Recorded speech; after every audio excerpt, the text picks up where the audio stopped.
Paz do Senhor, meus irmãos. Graças a Deus, né? Aproveitando que os irmãos estão em pé, abram suas Bíblias na primeira carta do apóstolo Pedro.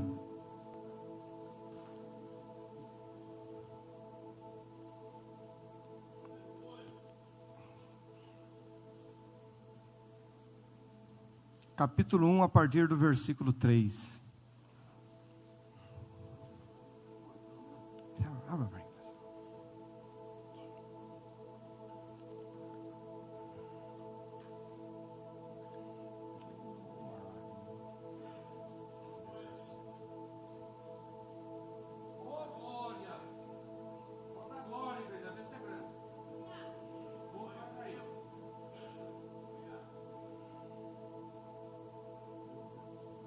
Primeira carta do apóstolo Pedro, capítulo 1, nós vamos ler do versículo 3 ao 9.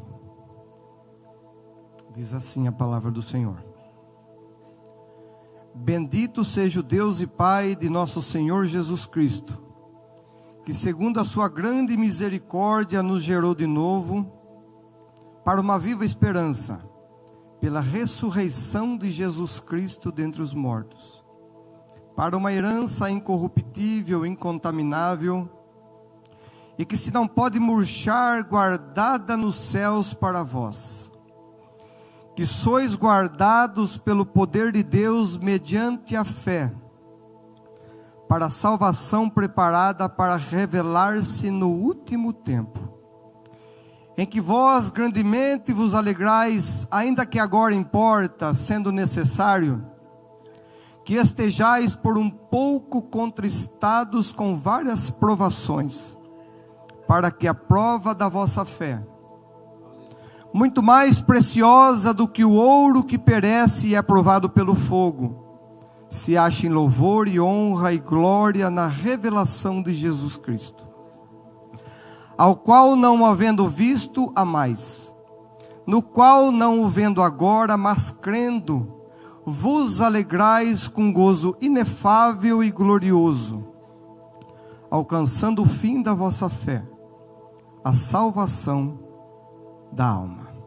Amém. Os irmãos podem sentar.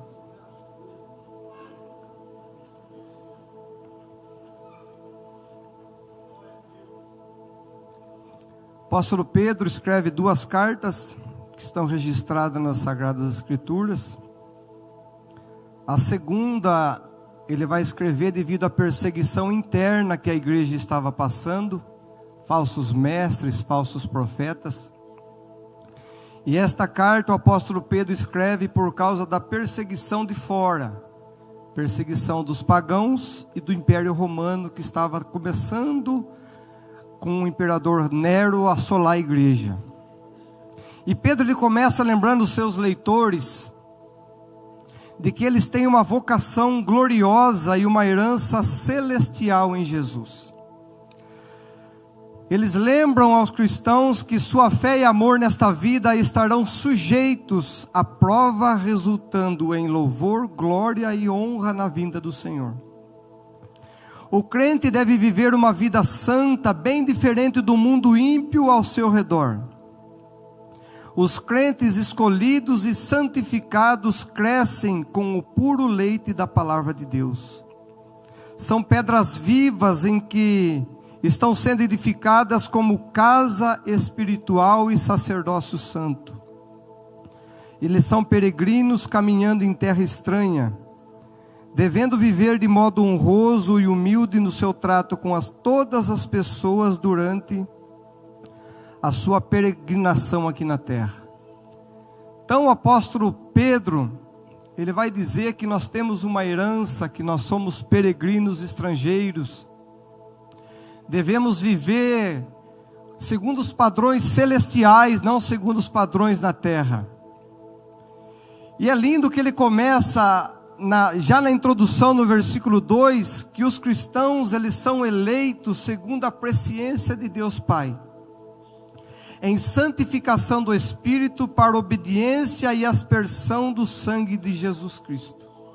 Isso é algo glorioso, porque Deus Pai escolhe, envia o seu Filho para morrer por causa dos nossos pecados, Jesus morre, ressuscita e envia o Espírito Santo para estar com a igreja, e o Espírito Santo santifica, purifica a igreja para aguardar a volta do Senhor que vai voltar para buscá-la. Então você vê que Deus escolhe, Deus salva, Deus guarda, Deus capacita, para que a gente possa desfrutar dessa herança eterna nos céus. E o apóstolo Pedro, mesmo em meio à perseguição que a igreja estava começando a passar, começando a crescer, ele não começa com palavras de desânimo ou palavras de homem, ele começa bendizendo a Deus. Veja no versículo 3 comigo: bendito seja o Deus e Pai de nosso Senhor Jesus Cristo. Ele começa louvando a Deus, ele começa glorificando a Deus pela perseguição, não, porque Deus o salvou. Ele vai falar, porque segundo a sua grande misericórdia, Ele nos gerou de novo. E isso ele vai falar sobre o novo nascimento. Nós estávamos mortos em nossos delitos, mas quando aprouve a Deus pela sua misericórdia, nos gerou de novo para uma viva esperança. Eu já disse isso uma vez aqui, que o cristão ele nasce 2 vezes e morre uma. Mas a pessoa que não crê em Jesus, ele nasce uma vez e morre 2. E eu explico. Quando a pessoa crê em Jesus, ela se arrepende dos seus pecados, ela já nasceu fisicamente do ventre da sua mãe, mas ela nasce novamente do alto, do Espírito, da água. E essa pessoa um dia ela vai morrer, mas ela vai só morrer fisicamente, porque a partir do momento que ela morrer, ela vai direto para o céu para se encontrar com o Senhor. Ela nasce 2 vezes e morre uma. Mas a pessoa que não crê em Jesus, que continua na sua rebelião contra Deus, ele nasce somente a vida física, mas ele vai morrer fisicamente, e depois tem também a morte eterna, que é a separação eterna de Deus. Então Pedro ele vai falar que segundo a misericórdia de Deus, ele nos gerou de novo. Para quê? Para uma viva esperança pela ressurreição de Jesus Cristo dentre os mortos. Irmãos, nós temos uma viva esperança. O mundo aí fora, muitas das vezes, são notícias, são preocupações, mas nós temos uma viva esperança. Eu costumo dizer que o mundo lhe diz que a esperança é a última que morre, mas para o cristão a esperança dele já morreu, mas já ressuscitou, e está vivo pelos séculos dos séculos. A nossa esperança é Cristo. Nós não cremos que Jesus morreu e continuou morto. Ele vive, Ele ressuscitou e está vivo, e a nossa esperança é o Senhor Jesus. A nossa viva esperança. E essa viva esperança pela ressurreição, ela nos concede uma herança. No versículo 4, acompanhe comigo: uma herança incorruptível, incontaminável e que não se pode murchar. Quando a pessoa crê em Jesus, ela se torna filho de Deus. E quando ela é filho de Deus, ela também é herdeira de Deus e co-herdeira com Cristo. Ela tem uma herança. Ela recebe uma herança, e essa herança, ela é incorruptível. O que significa isso? É algo que não perece, não estraga. Jesus ele disse: guardai o vosso tesouro no céu, aonde o ladrão não rouba, a traça não mina, e não enferruja, não corrói. Então a nossa herança, ela está guardada no céu. Ela é incorruptível, ela é incontaminável. O que significa? Ela é limpa, sem nenhum tipo de sujeira, e ela não murcha, ela não perde a sua beleza. Ela é como se fosse uma flor, que está sempre linda. Eu tenho uma flor em casa, uma suculenta, e ela começa a sair devagarzinho da flor ali, ela começa a brotar, e a gente percebe que naquela noite ela vai aflorar. É linda aquela flor. Então quando a gente vê de manhãzinha, ela está ali no seu auge, a coisa mais linda do mundo, uma flor. Só que chega no meio-dia mais ou menos, a gente já sabe que ela cai, ela morre. Ela dura algumas horas aquela flor. Só que a nossa herança não dura apenas algumas horas. Ela é eterna nos céus. Ela está no céu, guardada no céu. E Pedro vai dizer, ó, guardada nos céus para vós. Para todo cristão. A nossa herança, ela está, o ladrão não vai roubar. Não vai murchar. Não vai sujar. Não vai apodrecer. Porque ela está guardada nos céus. É mais preciosa do que o ouro. No versículo 5 ele vai falar que sois guardados pelo poder de Deus. É aqui que está a nossa esperança, irmãos. Nós não somos guardados por causa de alguma virtude nossa, por causa do nosso braço, mas nós somos guardados pelo poder de Deus. Aquele que não dorme, Ele te guarda. Ele não tosquenejará o guarda de Israel. Ele guarda a tua entrada, guarda a tua saída, desde agora e para sempre. Jesus, ele disse, eu conheço as minhas ovelhas, e elas me seguem, e eu dou-lhes a vida eterna, e nunca hão de perecer. Por quê? Porque é Ele que guarda as suas ovelhas. O lobo vem para roubar, para matar e destruir. Mas Jesus Cristo, Ele é a porta, Ele é o bom pastor, Ele cuida das suas ovelhas. E é lindo, se você vê algum vídeo, você vê o pastor, ele chama a ovelha. Ele tem um modo específico de falar, você pode gritar, do mesmo jeito dele, a ovelha está lá comendo, não levanta a sua cabeça. Mas quando o pastor fala, a ovelha levanta e vai até o seu pastor. Então o segredo é nós irmos até o nosso pastor. Salmo 91 vai dizer, aquele que habita no esconderijo do Altíssimo. O que acontece quando nós habitamos no esconderijo? A sombra do Onipotente, nós vamos descansar. Jesus, ele fala como se fosse uma galinha.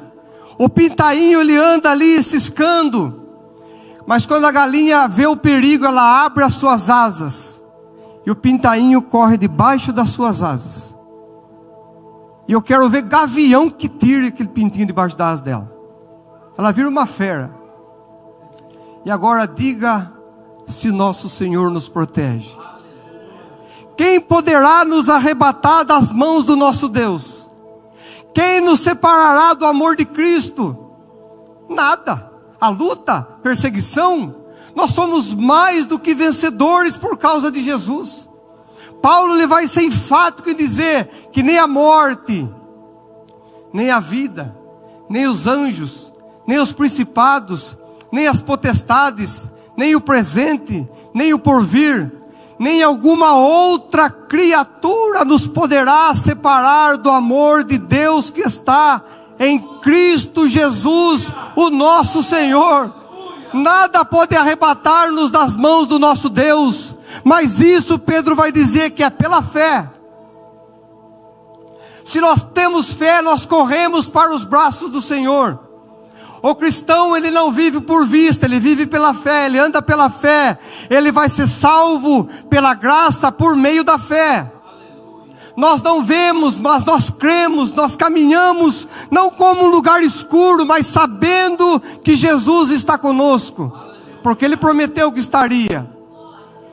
Então é pela fé que nós somos guardados, e quem tem fé se achega a Jesus, corre para os braços de Jesus, crê que Ele é poderoso para nos guardar de tropeçar, e nos guardar irrepreensível até a sua vinda.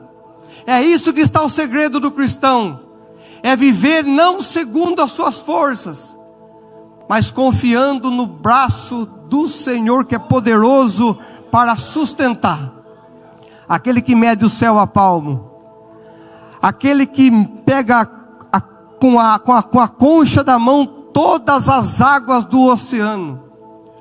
É esse mesma mão que sustenta com a destra da sua justiça e nos guarda para que nós não tropecemos. Por quê? Por causa da salvação já prestes para se revelar no último tempo, quando Jesus voltar. Mas irmãos, no versículo 6,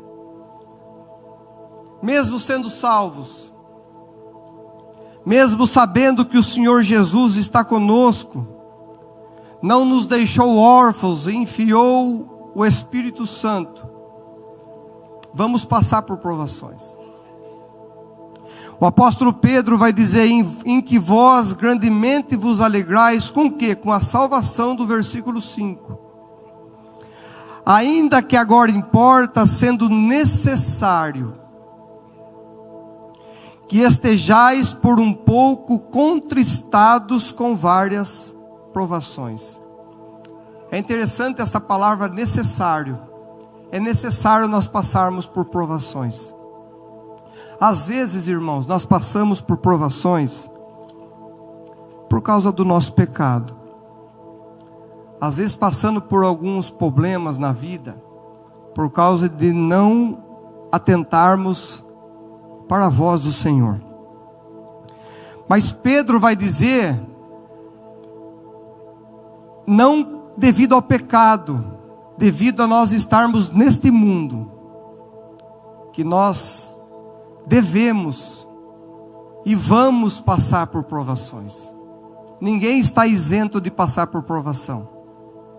Hoje nós andamos por ruas com espinhos,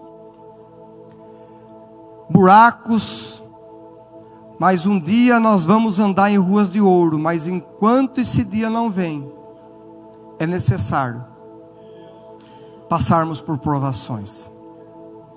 Mas eu acho lindo porque ele vai falar que é por um pouco de tempo. A provação não dura a vida toda. Você vai passar por certos tipos de provações e você vai vencer aquela provação. Mas esteja vigilante, porque o sol, quando você acorda de manhã, aquele sol lindo, pode vir uma tempestade naquele dia. Então você deve estar atento, porque a provação vem. O apóstolo Paulo vai dizer que aqueles que piamente querem servir a Jesus, passarão por perseguições, passarão por provações, passarão por tentações. Só que o Senhor, o inimigo, ele nos tenta para nós blasfemarmos de Deus. Foi isso que aconteceu com Jó. Mas o Senhor nos prova para nos purificar. Você vê a diferença? O inimigo, ele faz o que? Ele tenta jogar laço, embaraço, algo para que você reclame, para que você murmure: onde está meu Deus? Por que está acontecendo isso comigo? Mas quando o Senhor permite alguma provação, é difícil isso, ninguém quer, mas é para provar sua fé, é para fazer você sair mais fortalecido do que você estava naquela provação. Então, quando nós passarmos por provações, nós devemos glorificar a Deus, chorar aos pés do Senhor, mas não murmure. Paulo, ele se gloriava nas provações, porque ele sabia que a provação produziria esperança, experiência. E a esperança, ela não traz confusão. Por quê? Porque o amor de Cristo está derramado em nosso coração. Então a provação, ela é necessária. E Pedro, no versículo 7, ele vai dizer: para que a prova da vossa fé. A nossa fé é provada, irmãos. Para quê? muito mais preciosa do que o ouro que perece e é provado pelo fogo. O ourives, ele pega o ouro e ele coloca no cadinho e ele leva ao fogo. E ali ele começa a tirar, quando derrete o ouro, ele começa a tirar as impurezas que há no ouro. Por mais que o ouro seja um metal precioso, ele começa a tirar aquela sujeira, aquelas coisas que atrapalham do ouro ter o seu valor real. E nós somos provados muitas das vezes na fornalha da aflição, para tirar de nós aquilo que não é bom, para nos purificar, para nos limpar. Conta-se que no Oriente, o ourives, ele, depois do ouro derretido e purificava, ele olhava ali no ouro e tinha que refletir o rosto dele no ouro ali como um espelho, para provar que estava puro. E nós devemos ser purificados também, para nós refletirmos a imagem de Cristo em nossas vidas. Aleluia! Nós temos que refletir a imagem de Cristo. Quando somos purificados, limpos, somos provados como ouro, nós começamos a refletir a imagem de nosso bendito Salvador. Nós começamos a andar como Ele andou, a fazer o que Ele fez, a viver como Ele viveu, a amar como Ele amou. Apóstolo João vai dizer que assim como Cristo andou, nós devemos andar também. Mas para isso, muitas das vezes necessário sermos provados no fogo, na fornalha da aflição, aonde nós fugimos, mas Deus muitas das vezes Ele vai falar: não, você pode fugir, mas vai lá um pouquinho, está na hora de se purificar um pouquinho. E talvez você esteja passando por isso, não é porque Deus te abandonou, é porque Deus quer te purificar. Deus quer fazer você a imagem do seu Filho Jesus. Então, não reclame, porque lá na frente você vai falar: antes eu ouvia falar igual Jó, mas agora os meus olhos o veem. Então é necessário nós passarmos, para que a prova da nossa fé, muito mais que o ouro que perece, é provado pelo fogo, se ache em louvor e honra e glória na revelação de Jesus Cristo. Quando Jesus vier, Ele seja glorificado, Ele receba todo louvor, toda honra, toda glória. Apóstolo Paulo, ele disse que seja pela vida ou seja pela morte, que importa que Jesus Cristo seja glorificado. Que passemos pelas provações. Versículo 8: ao qual, não o havendo visto a mais. Nós não vemos Jesus, irmãos. Nós não tocamos em Jesus. Nós não fizemos como o apóstolo João, que deitou no peito de Jesus. Nós não fizemos como aquela pecadora que se debruçou aos pés de Jesus, com suas lágrimas lavou os pés de Jesus, e com seus cabelos ela enxugou os pés de Jesus. Nós não somos como aquela mulher que há 12 anos sofria de hemorragia, que ao tocar em Jesus ela foi curada, ela tocou fisicamente. Mas nós não vemos Ele, mas nós o amamos, porque é pela fé. Nós sabemos que Ele morreu por causa dos nossos pecados e ressuscitou para a nossa justificação, então nós o amamos. Por que nós o amamos? Porque Ele nos amou primeiro e enviou o seu Filho para a propiciação pelos nossos pecados. Nós não vemos o nosso Salvador, mas nós o amamos. Nós entoamos louvores a Ele, porque Ele é digno de louvor, de adoração para todo sempre. No qual não ouvindo visto agora, mas crendo. Nós não vemos a Jesus agora, mas nós cremos que Ele está no nosso meio. Não é algo que ilusório, nós sabemos porque Ele disse que estaria conosco. Então nós cremos, nós tomamos posse de que Jesus está no nosso meio, recebendo nossos louvores, contemplando a cada um de nós. Então nós sabemos que Jesus está aqui.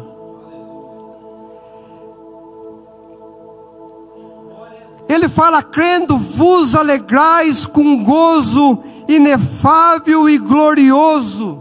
Irmãos, nós nos alegramos, mesmo não o vendo, mesmo não tocando fisicamente nele, mas sabendo que Ele está aqui conosco, e isso é algo glorioso e inefável. Eu me lembro de um hino do J. Neto, que ele vai dizer: e ao ver as gravuras e os quadros pintados daquilo que dizem ser o meu Senhor. Nós vemos quadros pintados de Jesus, mas aquilo não é Jesus. Ele vai dizer: o meu ser não aceita aquilo que está na tela. É falsa a inspiração do pintor. Nós cremos num Cristo, não aquele Cristo que está na cruz todo desfigurado. Ele esteve ali, mas o nosso Cristo, o Cristo da Bíblia que ressuscitou, Ele está com uma veste branca, um cinto de ouro no seu peito, os seus olhos são como tocha de fogo, o seu rosto brilha como o sol do meio-dia, os seus pés são como um latão reluzente, como se tivesse sido retirado de uma fornalha. A sua voz é como a voz de muitas águas, nas suas mãos estão as 7 estrelas. É esse nosso Jesus, o Jesus que está vivo, o Jesus que nós vamos ver Ele fisicamente. Ele vai falar, nós não vemos ainda, mas no 9, alcançando o fim da vossa fé, a salvação da nossa alma. Quando nós formos arrebatados ao céu, não precisa mais de fé, porque lá nós vamos ver o nosso Senhor, nós vamos contemplá-lo, nós vamos vê-lo. A Bíblia vai dizer que Ele é aquele que se esvaziou, se fez homem, morreu, ressuscitou. Hoje Ele tem um nome que está acima de todo nome. Ele é aquele que nem os céus dos céus pode contê-lo. Ele é aquele que não muda. Ele é o mesmo ontem, hoje e eternamente. Quando nós chegarmos ao céu, nós vamos poder ver Abraão, nós vamos poder ver Isaac, nós vamos poder ver Paulo, o bandeirante do cristianismo. Nós vamos ver apóstolo Pedro, nós vamos ver apóstolo João, nós vamos ver Maria, nós vamos ver a Lázaro, nós vamos ver os profetas, mas lá vai ter um trono, e nós vamos ver aquele que está sentado no trono. É esse que é a nossa esperança. O fim da nossa fé é ver o nosso bendito e glorioso Salvador. Nós poderemos cumprimentar Abraão. Abraão, que maravilha, você viveu pela fé. Nós vamos ver Enoque. Enoque, você viveu pela fé, Enoque. Nós vamos ver Isaac. Isaac, você viveu pela fé. Nós vamos ver os profetas, vocês viveram pela fé. Mas quando nós vermos o nosso Senhor, nós vamos nos prostrar aos seus pés e dizer: Santo, Santo, Santo, Santo, Santo é o Senhor. Obrigado por nos guardar de tropeçar, para que nós chegássemos aqui. Esse é o fim da nossa fé. Lá nós vamos precisar de fé mais. Mas enquanto nós estivermos aqui, nós precisamos caminhar pela fé, viver pela fé. E se for preciso, morrer pela fé. O mundo, irmãos, ele está em trevas. E é impressionante, eu estava meditando nesta palavra sobre o mundo.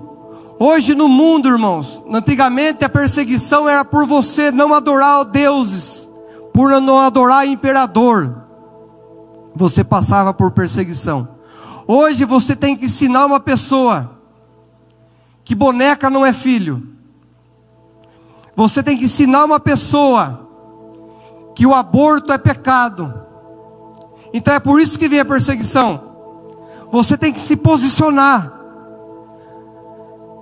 Antes ele se posicionava por dizer: nós não adoramos a César, adoramos só Cristo. Mas hoje você tem que dizer que roubar é pecado. Não pode roubar. Você tem que explicar, não pode prender. Você tem que sentar com uma criança: o que você fez está errado. Olha a situação que está a humanidade hoje. Quem estuda numa faculdade e chega lá e fala: eu sou fulano e eu sou cristão. Você já é. Por quê? Porque você é contra aborto. Porque você é contra ideologia de gênero. Porque você é contra casamento de homem com homem, mulher com mulher. Então, quando você se posiciona como cristão, você é taxado, você é perseguido, você é zombado. Mas bem-aventurado os que sofrem perseguição por amor de Jesus, por amor da justiça, porque deles é o reino dos céus. Viva pela fé. Se for preciso, morra pela fé. No Brasil é difícil, mas tem países que tem cristãos morrendo pela fé. Morra pela fé se for preciso. Viva pela fé. Honre a Cristo. Ame a Cristo. Não ande segundo os padrões do mundo. A nossa cidade está no céu. As nossas orações, elas sobem no céu. É para o céu que os cristãos que morreram estão. É lá do céu que o nosso Salvador virá nos buscar. E é para o céu que Ele nos levará, para estar com Ele por toda a eternidade. Esse é o fim da nossa fé. Para que nós cheguemos no céu e contemplemos a face do nosso Redentor, aquele que foi louvado nesta noite aqui, que foi adorado esta noite, aquele que nos guarda e nos protege de todo mal. Que Deus abençoe os irmãos em nome de Jesus. Eu agradeço a oportunidade.